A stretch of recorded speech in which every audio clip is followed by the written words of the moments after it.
Hi there. My style of teaching isn't like a lot of styles of teaching that I've seen.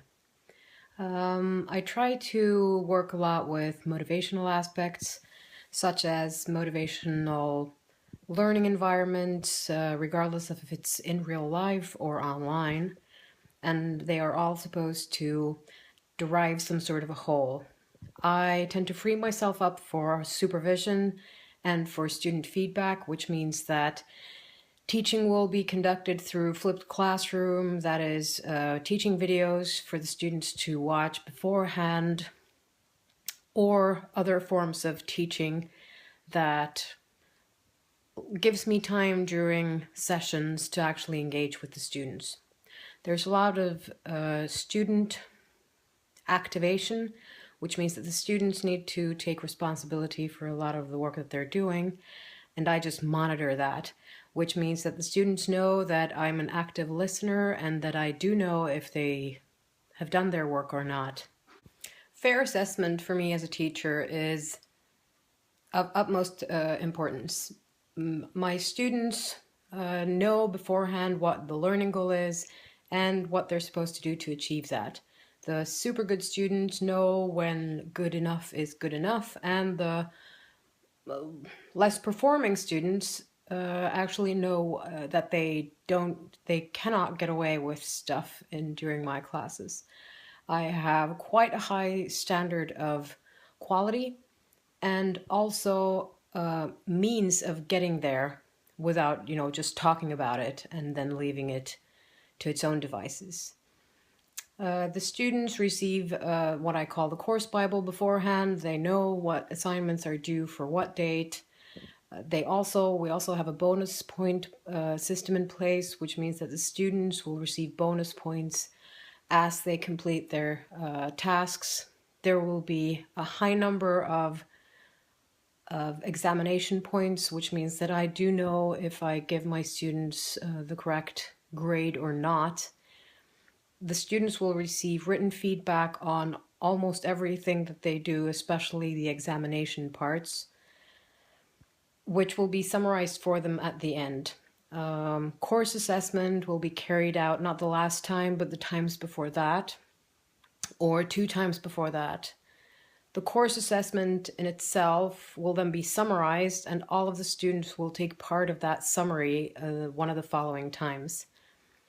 I place high... Well, I do keep... as in higher education is quite a serious business, but the level of humor in my class is usually high. The students tend to do a lot of work outside of class voluntarily, also, not only by my volition. We also have a party usually at the end of my course, and that usually involves mineral water or soda, fruit or something of the sort, and then we usually have a dance party at the end, just in order to celebrate that they've gone through quite an ordeal, because the language courses, as we know, are usually quite hour effective and sort of time consuming for both the student and the teacher. I have all of my materials already ready. These are usually switched out at regular intervals. I have Moodle courses already. I have various quizzes, online material, etc., ready and geared to go, which means that I thoroughly enjoy my work.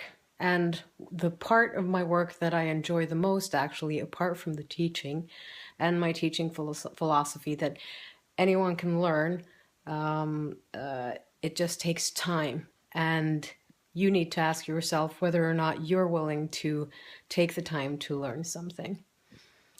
Students in my class set a goal for themselves, which means that I'm satisfied if they are with, lower grades, which also means that I follow up on these, and I have an initial questionnaire and a mid-term questionnaire and an end-of-a-term questionnaire as well. I do action research on my own teaching, which means that I test what I do and what I try out. I am the constant reformer of my own teaching, and both teaching and learning is supposed to be fun, but there needs to be a lot of work put in, regardless of the fun factor. What else? No, I think that's it. Please enjoy my teaching portfolio. It's full of stuff, and I'll also show you a lot of the online stuff that I've been doing. Thank you very much.